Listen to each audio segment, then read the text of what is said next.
I considerar algú que guanya 6.000 euros ric, ric és el senyor Oliu, ric és la duquesa de Alba. Això és classe mitjana amb apuros. Le dice, no, en Madrid hay 3 millones de pobres. Y, pues, ¿por dónde estarán? El pobre de siempre que ha estado pidiendo, tal, bueno, está acostumbrado. Lo peor es la pobreza en las personas que, bueno, que han tenido un trabajo. Hay unos dramas. Si deixa la política, es dedicarà a fer la tesi doctoral i a la docència? ¿Y de qué viuré? ¿De qué menjaré? Imagínese que de repente usted se ve cobrando 700 euros al mes. Yo creo que con esfuerzo de todos los sitios se sale. O sea, es que soy muy optimista. Pero hay gente que no tiene la actitud. Hay que tener mucha serotonina. ¿Sabes? Hay gente muy negativa en esta vida.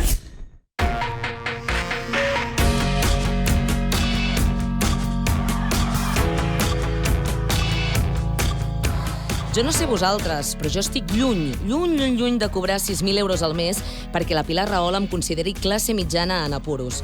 Potser per això sé que a Catalunya el percentatge de població en risc de pobresa frega el 26% i que és més accentuat en el cas de les dones. I ho sé perquè ho veig, perquè aquestes persones no són invisibles. Potser per això el que em sembla que és un drama, parafrasejant Carmen Lomana, és que hi hagi gent amb influència en l'opinió pública que estigui absolutament desconnectada d'una realitat que vagi més enllà de clubs de polo, desfilades d'alta costura i acumulació de poder.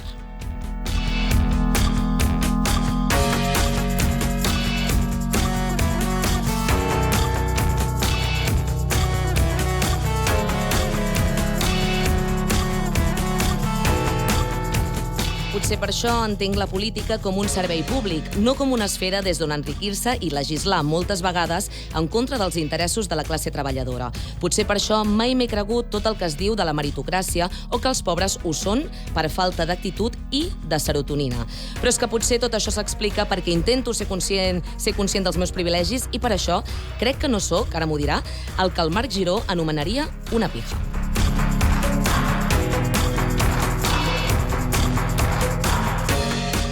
Ser pijo és una manera d'estar al món, una fórmula. En el món pijo tothom sap quin és el seu lloc, d'on ve i, sobretot, cap a on cal anar. Tot està perfectament ordenat i s'hi nega tot allò que pugui fer trontollar les bases d'aquesta Arcàdia.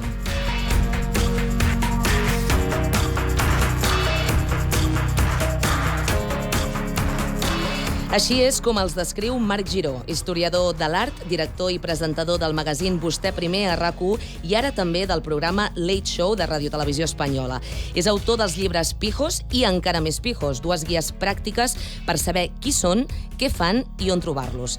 Avui tenim aquí amb nosaltres el Marc Giró per parlar-nos d'aquesta gent, dels mitjans de comunicació i de tot el que ell consideri. Soc la Laura Aznar i aquest és el podcast de Crític. Comencem!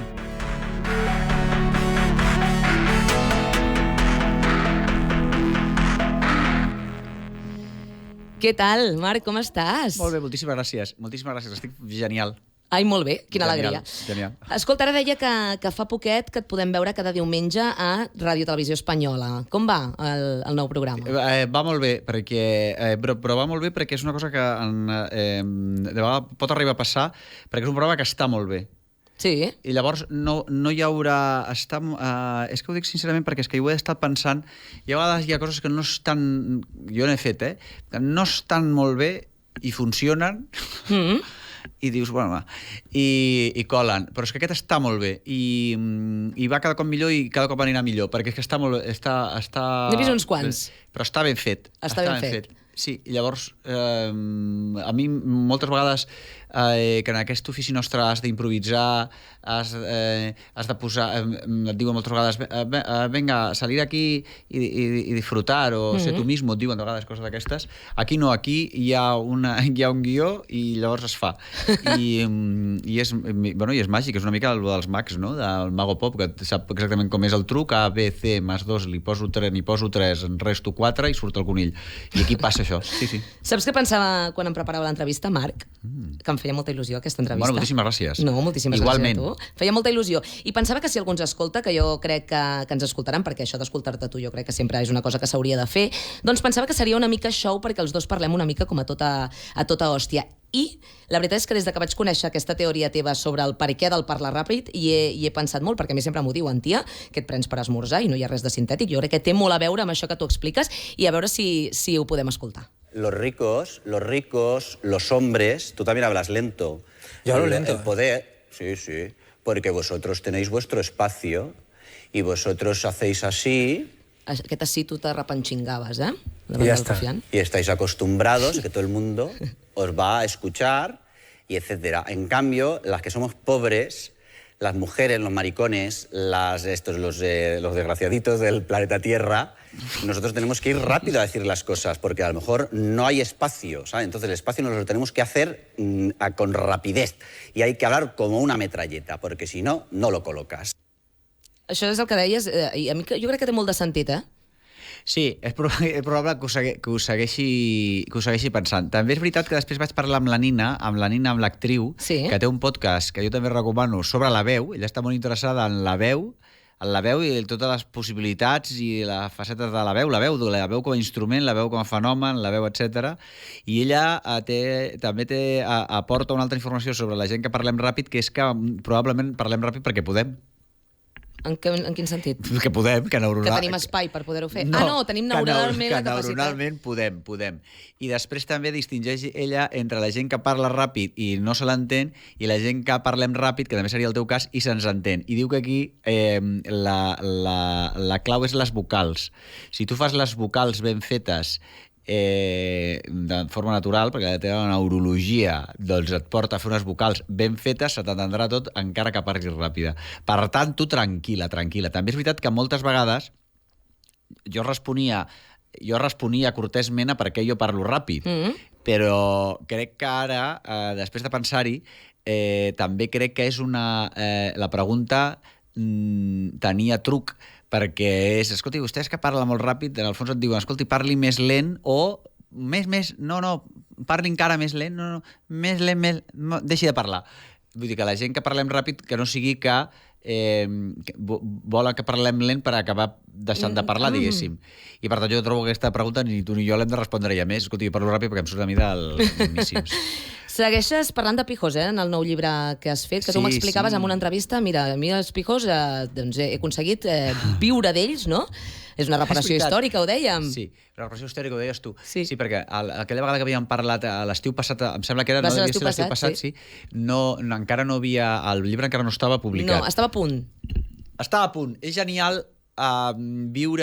Els pijos acostumen a viure dels altres. Sí. Tot això de l'explotació, l'acumulació de riquesa ve a costa dels altres, evidentment, però trobar la manera de viure dels pijos és una mica el que nosaltres ens hem de centrar ara. Jo ho estic aconseguint amb aquests llibres, m'entens? Aquests 2 llibres, que estan a punt d'enriquir-me claríssimament, i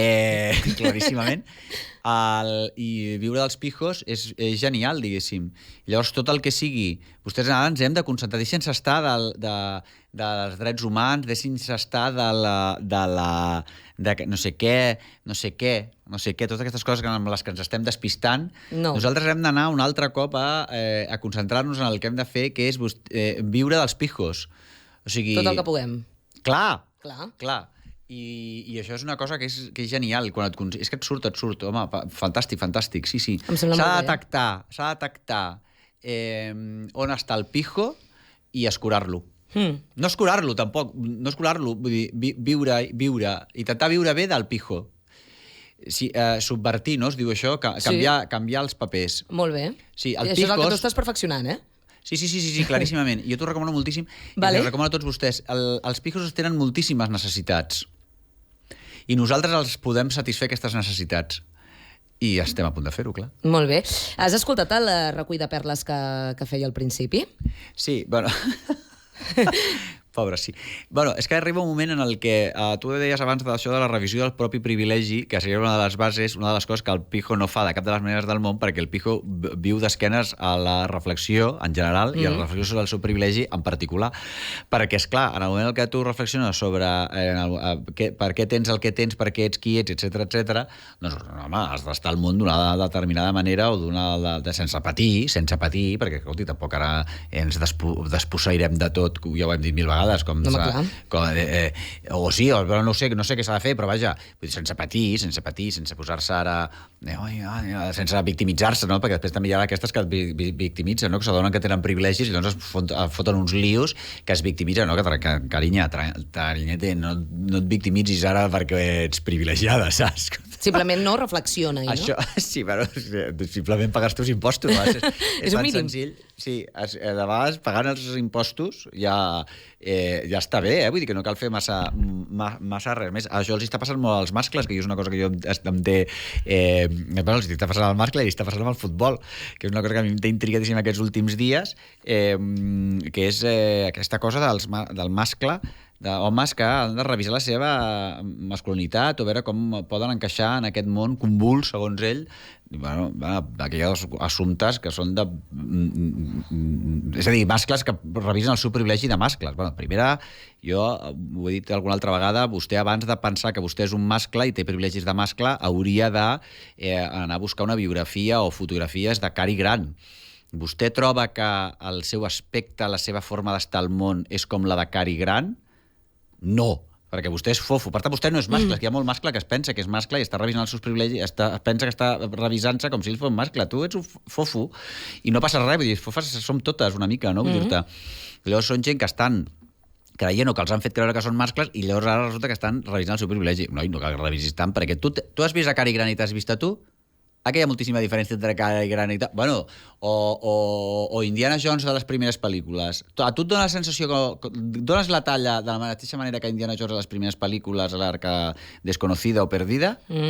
No? Però no cal que revisis els teus privilegis perquè no estàs abraçant la masculinitat. Ni mai has estat mascle. Per molt que la teva mare, la teva nani o els teus papàs o el teu entrenador de futbol t'ho hagi dit. Vinga, machote, tira pa'lante. És que hi ha molta gent que li han dit tira pa'lante machote i veus s'ho han cregut. Jo, esclar, no ho havia cregut mai perquè, clar, la de ploma que tinc era impossible. Però vull dir-te, i a més ja no m'ho deien massa, no? Perquè era com anar a fer el ridícul, dir-me amic machote i tira pa'lante. Però vull dir-te que, saps? Vull dir-te, també n'hi ha moltes ara, també ho estem veient, que creuen que són dones, que són unes dones totals, no? Les que són... No, nosaltres som les dones i tenim uns... Bueno, escolti, parlem-ne d'això. Vostè s'ha vist? No. Has de tenir sentit de la realitat és fonamental en això. Clar. I llavors tot això perquè t'ho estava dient? Per tots els mascles aquests que revisen ells tot el seu privilegi sense ser-ho, primer punt, i després considerant que hi ha problemes. Ara amb això de la Kings League, que és una genialitat, diguéssim... Què en penses d'això, de la Kings League? A més que m'és igual, perquè ja m'era igual al futbol, la petanca, a mi l'esport en general no és una cosa que m'interessi. A mi tampoc gens. Però vull dir que no passa res, vull dir que a mi és igual. És com aquells que diuen, no, a mi los homosexuales no me importa los homosexuales, no passa nada, perquè jo además tengo un amigo homosexual. Estic una mica en aquesta línia amb la cosa de l'esport. Jo, a l'esport m'és igual. I només em faltava de reflexionar sobre la Kings League, que ara estem obligats també a reflexionar o a opinar sobre moltíssimes altres coses. Jo penso que el de la Kings League deu ser divertit als que hi participen. Les xifres després ells les inflen molt i està molt bé que ho facin perquè són experts en màrqueting i tampoc n'hi ha per tant, perquè el programa Fiesta Telecinco, una tarda de diumenge escarosa, et fa o Ana Rosa Quintana als matins et fa aquelles xifres multiplicades per 6, per tant, vull dir, tampoc n'hi ha per tant.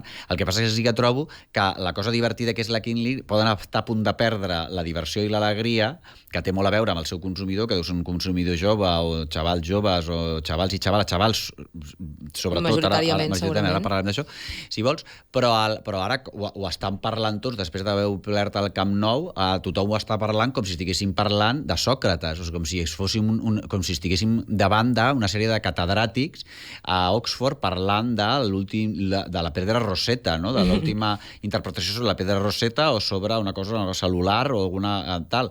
Llavors jo trobo que a veure que no perdem la perspectiva, diguéssim, que això és una catximba de futbol amb un jijijaja i tal. Jo en qualsevol cas és igual perquè jo trobo que l'esport sí que s'hauria de prohibir perquè és un dels problemes bàsics del món, diguéssim, ara actualment. L'esport, el futbol tal com s'entén, practicat per mascles, que insufla masculinitat. L'altre dia es va descobrir que les rates de laboratori... Tu saps aquesta notícia? Aquesta notícia és una notícia que és increïble. Ho deia el diari ara, precisament, es veu que hi ha les rates als laboratoris científics. Fixa't tu la ciència, no? Crec que sí, que sé del que m'estàs parlant. Sí, recorda. Les rates es veu que s'utilitzen per fer experiments als laboratoris, rates mascles, perquè s'havia cregut fins ara, fixi vostès, que les mascles femelles eren erràtiques a causa de les seves anades i vingudes hormonals. Per tant, no s'utilitzaven rates femelles perquè es veu que les femelles, en línia general, les rates, i jo suposo que en general es deu pensar, no?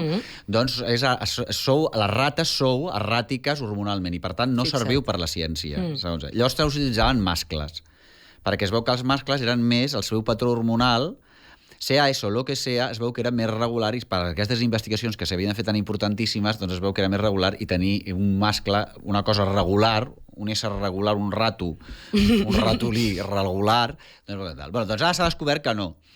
Que les anades i vingudes hormonals de les rates mascles es veu que és una cosa que és impossible d'assumir, diguéssim, i que són més erràtics, infinitament més erràtics que les rates femelles. Tu t'ho pots creure, això? No, no ho sabia. Però no només això, sinó, estimada Laura, sinó que es veu que explicava el diari Ara que els mascles, si tu poses una sèrie de mascles, ara ja sí sabem, hormonalment erràtics, junts, encara es posen més erràtics tots plegats. És a dir, un mascle sol, bueno, mira, va tirant hormonalment, però si em vas ajuntant, la cosa erràtica... Bueno, i aquí tens la guerra d'Ucraïna, les merdes aquestes de totes les coses aquestes que ja passen ara, clar. Perquè tu poses els dos o tres mascles... Perquè poses mascles junts i passen aquestes coses erràticament. Per tant, està tot malament. Malament, fatal. Ja ens ho semblàvem, Han hagut de venir les rates a explicar-nos això. Escolta, que hem acabat ara, estàvem parlant de mascles i de rates així, per lo que sigui, no? Vinculat amb el futbol, ho hem començat així. Sí. Però deixa'm preguntar-te, sí, perdona, pregunta'm. No, torno al teu programa. Hi ha una cosa que fas molt xula, que a mi m'agrada molt, que és les intros del teu programa, del Late Show. Fas gags molt àcids al voltant de l'heterosexualitat, de la suposada deconstrucció d'alguns senyors, dels rols de gènere. Has parlat de la consciència de classe, de poder, de rics, al voltant de l'afer de Shakira i Piqué, que m'agrada moltíssim la reflexió. I em sembla com molt meravellós i molt curiós a la vegada perquè aquests discursos no s'acostumen a escoltar gaire en els grans mitjans de comunicació. Trobo, no? Bueno, és que no, jo no, a veure, com t'ho diria jo això? Jo no sé exactament què, no ho sé. Aquest monòleg, aquesta gràcia inicial, a mi em passa que jo no sóc humorista de paret, ni ho vull ser, ni sóc còmic. I llavors, això per una banda. I després a mi tampoc no em fa gràcia. Jo trobo que no té sentit ara fer xistes sobre la quinoa. Saps? Hi va haver molt de... Jo trobo que això està passat. Clar, això de l'humor, clar, va passant. Va evolucionant. I llavors, hi ha coses que a mi el dia a dia no m'interessa a mi el cafè latte o chia latte, no m'és igual. Tot m'és igual. No, en general, no em fa gràcia, m'és igual. I llavors, això una. I després, l'altra, jo trobo que al cap i a la fi, a mesura que avanço, cada cop estic més atent a la realitat, que és una cosa periodística. Si tu també ets periodista, llavors els periodistes estan atents a la realitat. Llavors a mi em surt això perquè estic atent a la realitat. Si és que jo baixo al carrer, veig i em surt això. M'estranya els que no els hi surti això. A mi no és que em surti això perquè jo em broti a mi del meu interior, sinó que jo intento retratar una cosa que jo crec que és al carrer. I per tant, jo crec, no? Ara també hi havia un altre, em vaig fer l'altre dia, que és una cosa que em va sorprendre també, quan vaig llegir, jo crec, El País, això dels nous realistes, que és una sèrie d'una escola filosòfica que ja porta anys i que ja porta anys funcionant. Són filòsofs i filòsofes joves, diguéssim, que el que venen a dir és que, escolti, nosaltres hi ha una realitat comú, que és comú per a tothom, i que això de que la veritat és aleatòria o que és mi verdad o tu verdad, o jo deia en el monòleg últim que vaig fer era aquesta perorata inicial, allò que van al Poli Deluxe i diuen voy a contar mi verdad. Bueno, escolti, parlem d'això, su verdad, com su verdad. Per tant, des d'aquest punt de vista, dir que el canvi climàtic és una estafa no és real, diguéssim. Hi ha veritats que són comuns, doncs aquestes són veritats, i hi ha uns espais que són comuns on passen coses a tots.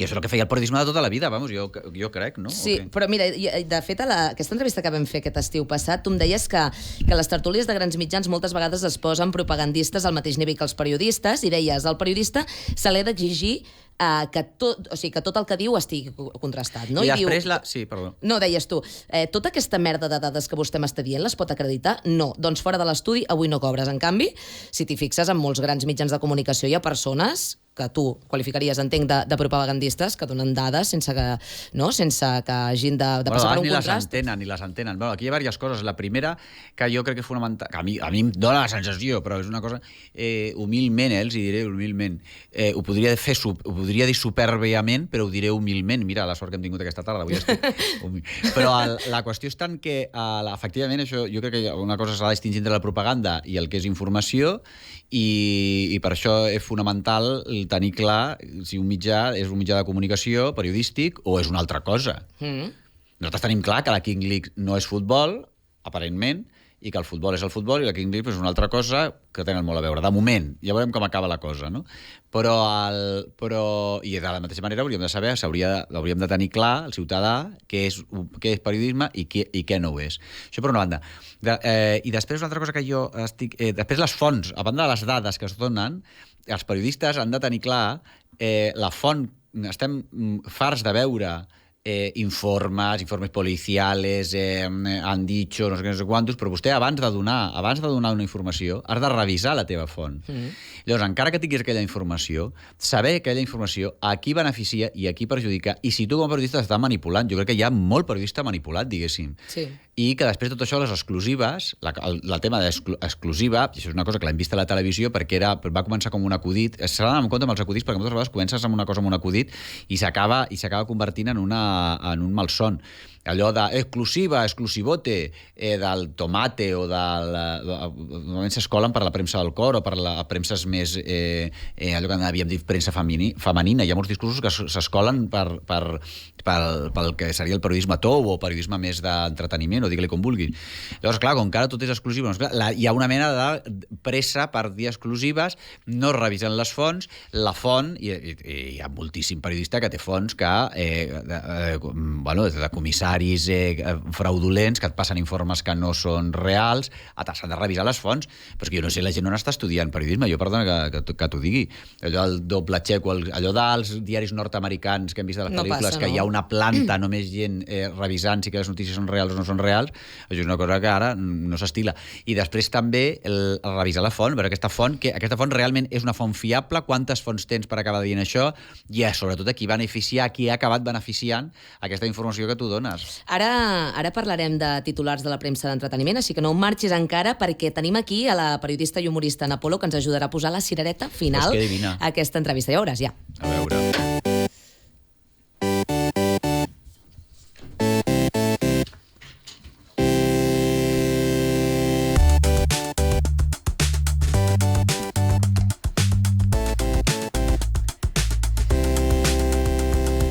Què tal, Anna? Molt bé. Escolta, jo em retiro i et deixo fer, Perfecte. Endavant.